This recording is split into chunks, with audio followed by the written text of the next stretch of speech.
साठी घाईघाईली विमानाली निघाले आणि दुर्दैवी ही घटना घडली। म्हणजे हे कार्यकर्त्याचं इलेक्शन आहे। आज प्रचाराचा शेवटचा दिवस, जिल्हा परिषदचा 12 जिल्ह्यांमध्ये या निवडणुका त्या ठिकाणी लागलेल्या आहेत। त्यामुळे मला असं वाटतं की अजितदादा जो विचार पुढे घेऊन जात होते त्या विचाराला पाठिंबा हा नागरिकांनी द्यावा अशी विनंती त्यांना त्या ठिकाणी करतो। आणि राजकीय नेते दादा तर होतेच, आणि एक फार मोठं नेतृत्व राजकारणातलं अजितदादा होते। त्यामुळे राजकीय दृष्टिकोनातून जर आदरांजली आपल्याला दादांना द्यायची असेल तर त्यांचे कार्यकर्ते, त्यांच्या विचाराचे कार्यकर्ते जिथे जिथे उभे आहेत तिथं लोकांनी त्यांना सहकार्य करावं असं पवार परिवाराच्या वतीने या ठिकाणी मी बोलेल। पवार परिवाराला सुद्धा या दुःखद घटनेमुळे आणि या दुःखद टाईममुळे प्रचाराला कुठेच त्या ठिकाणी जाता आलं नाही। त्यामुळे लोकही त्या बाबतीत काही गोष्टी समजून घेतील असं वाटतं। कुटुंब प्रमुखाची जबाबदारी पवारसाहेब पेल आपण पार पाडताना आपण बघतोय। एवढं मोठं दुःख असताना स्वतः पवारसाहेबांनी सर्व पवार कुटुंबियांना आपल्या सोबत घेत दुःख कमी करण्याचा प्रयत्न केलेला आहे। आणि आज आपण बघितलं की बैठक झाली आणि अजितदादांच्या स्मारकाची जागेची पाहणी देखील करण्यात आली। पवार साहेबांच्या बाबतीत बोलायचं झालं तर आमच्या परिवारामध्ये पवार साहेब हे नेहमीच केंद्रबिंदू राहिलेले आहेत। राजकीय दृष्टिकोनातून पवार साहेबांचं कार्य मोठं होतं, सामाजिक दृष्टिकोनातून कार्य मोठं होतं, आणि परिवाराला जेव्हा केव्हा अडचणी आल्या तेव्हा पवार साहेब हे भक्कमपणे परिवाराबरोबर राहिलेत। अजितदादा सुद्धा परिवाराबरोबर जेव्हा केव्हा अडचण त्या ठिकाणी आली तेव्हा ते राहिलेले आहेत। आणि आज दादा नसताना पवार साहेबांचं मार्गदर्शन हे जसं पूर्वी आम्हाला मिळत होतं तसं आता सुद्धा त्या ठिकाणी ते मिळतंय। आणि पार्थ असेल, जय असेल, काकी असतील, आम्ही सर्वजण असू, हे पवार साहेबांच्या मार्गदर्शनाखाली व्यक्तिगत परिवारातले कुठले विषय असतील, नाहीतर या ट्रस्टचा विषय असेल, तर हे सर्व विषय व्यक्तिगत परिवाराचे आहेत आणि सामाजिक आहेत। याच्यात कुठेही त्या ठिकाणी राजकारण नाही। आणि त्यामुळे पवार साहेबांचं मार्गदर्शन आज आम्हाला जसं लागतंय तसं आम्ही त्या पद्धतीने या ठिकाणी काम करत असताना बघतोय। पार्थ, जय, काकींचं आणि सर्वच लोकांचं, आमच्या सगळ्या सर्वांचंच मत आहे की एक चांगलं स्मारक हे अजितदादांच्या नावाचं त्या ठिकाणी असावं। आणि त्या दृष्टिकोनातून योग्य जागा कुठली जिथं लोकांना येता येईल, भेटता येईल, बघता येईल, दर्शन घेता येईल। आणि काकांचं काम, अजित काकांचं काम हे 35-40 वर्षाचं राजकारणातलं होतं। त्यामुळे म्युझियम सुद्धा चांगल्या पद्धतीचं व्हावं असं लोकांची इच्छा आहे, परिवाराची इच्छा आहे। मग ते बारामती शहरामध्ये असावं का दुसरीकडे कुठं असावं, या बाबतीतल्या सगळ्या चर्चा त्या ठिकाणी झालेल्या आहेत। पुढच्या काही दिवसात योग्य असा निर्णय परिवाराकडनं आणि या ज्या संस्था आहेत, ज्या सामाजिक क्षेत्रामध्ये काम करतात, या संस्थेचे जे सर्व प्रमुख आणि ट्रस्ट आहेत त्यांच्याकडनं पुढच्या काही दिवसांमध्ये घोषणा होईल असं वाटतं। दादा, विलीनीकरणाच्या संदर्भात पवार साहेबांनी स्पष्ट सांगितलं की अजितदादा आणि जयंत पाटील यांच्यामध्ये वारंवार बैठका झाल्या, सगळ्या दोघांना नेत्यांना माहीत होतं। परंतु आपण बघितलंय की अजितदादा गटाचे काही लोकांनी युटर्न घेतला आणि त्यांनी ही युती नको आणि अशी चर्चाच झाली नाही असं त्या ठिकाणी स्पष्टीकरण दिलेलं आहे। खरं तर गेल्या काही दिवसांमध्ये 28 तारखेपासून आजपर्यंत परिवारामध्ये राजकीय कुठलीही चर्चा तिथं झालेली नाही। आणि आम्ही सुद्धा विनंती केलेली आहे की आम्हाला सुद्धा राजकीय एखादी भूमिका घेणं या दुःखद काळामध्ये भावनिक दृष्टिकोनातून थोडंसं अवघड त्या ठिकाणी जातंय। 9 तारीख होऊ द्या, मग स्पष्टपणे या सर्व गोष्टींकडे आपल्याला बोलता येईल। तर शेवटी दादांची इच्छा काय होती, काय गोष्टी घडल्या, त्या कुठेतरी लोकांपर्यंत गेल्या पाहिजे। युती होईल नाहीतर विलीनीकरण होईल नाही होईल याच्यावर मी भाष्य करणं एवढा मोठा नाही। फक्त हे जे काही राजकीय दृष्टिकोनातून काही आरोप प्रत्यारोप नाही तर चर्चा जी कुठली या महाराष्ट्रामध्ये सुरू आहे, त्यामुळे कुठंतरी दुःख वाटतं की अजितदादांसारखा एवढा मोठा माणूस, त्याच्या मनामध्ये काय याच्याबद्दल कुणीच तिथं चर्चा दुर्दैवाने त्या ठिकाणी करत नाही।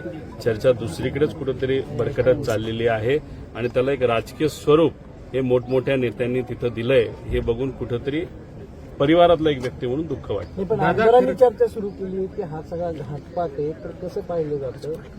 हे काय विमानात घडलं, कसं घडलं, हे सुद्धा 9 तारखेनंतर मी स्पष्टपणे आपल्या सर्वांना त्या ठिकाणी सांगेल. जे काय आमच्यापर्यंत माहिती आली आहे, अजून काय माहिती आम्ही मागवत आहोत. कारण एखादी घटना घडल्यानंतर खरंच काय झालं हे लोकांसमोर येणं हे फार महत्वाचं आहे.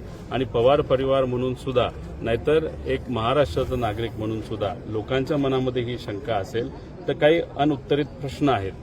ते प्रश्न आम्ही योग्य ती जी काही बॉडी असेल, समजा डीजीसीआय असेल, नाहीतर राज्य सरकार असेल, नाहीतर केंद्र सरकार असेल, नाहीतर ती कंपनी असेल VSR, या सर्व लोकांना योग्य पद्धतीने काही प्रश्न नाही तर मनामध्ये ज्या शंका आहेत त्या आम्ही विचारू आणि त्याच्यावर नक्कीच ते लोक उत्तर देतील अशी अपेक्षा आपण करू. पवार कुटुंबामध्ये दुरावा निर्माण झाला होता, परंतु आपण बघितलं की अजितदादांच्या अकाली जाण्यानं संपूर्ण पवार कुटुंबीय एकत्र आलेले आहे. कायमस्वरूपी हाच स्नेहभाव पवार कुटुंबामध्ये राहील आणि पुन्हा एकदा दोन्ही पक्ष एकत्र येतील. पवार परिवाराबद्दल बोलायचं झालं तर काही प्रमाणात जेव्हा पक्ष वेगळे झाले होते तेव्हा कुठंतरी एक जाणीव झाली होती की कुठंतरी दुरावा परिवारामध्ये तिथं आलेला आहे. पण नंतरच्या काळामध्ये साहेबांकडनं सुद्धा असेल, सुप्रियाताईंकडनं असेल, अजितदादांकडनं असेल, काकींकडनं असेल, सुनीता काकींकडनं, कारण का हे सर्व राजकारणात आहेत.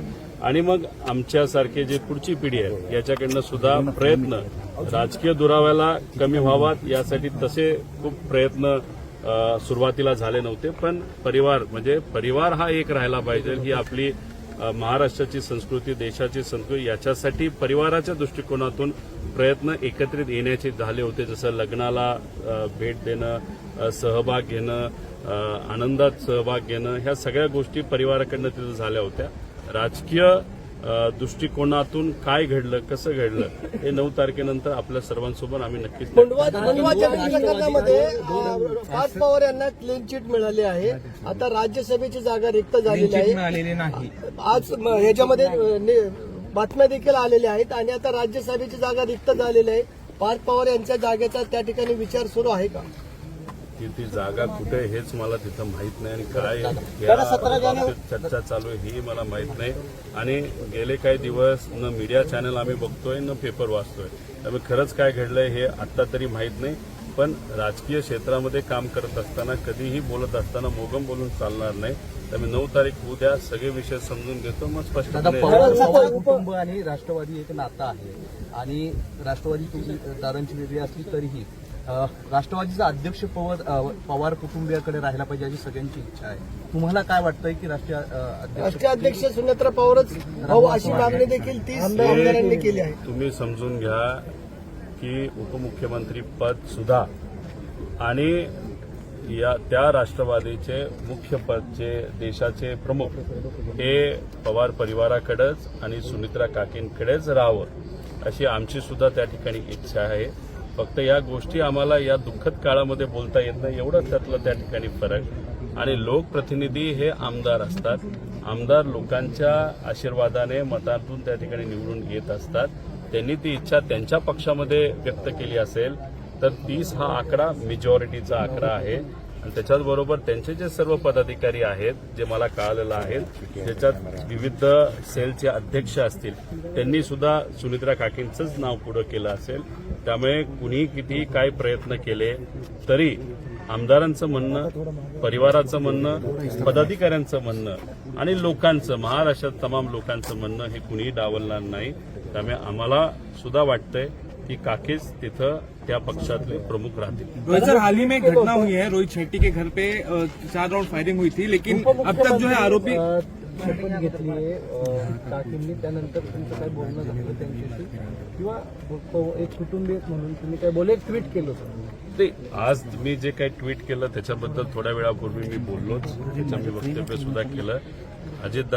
अजितदादा कार्यकर्त्यांच्या प्रचारासाठी विमानाने येत असताना दुर्दैवी ही घटना घडली.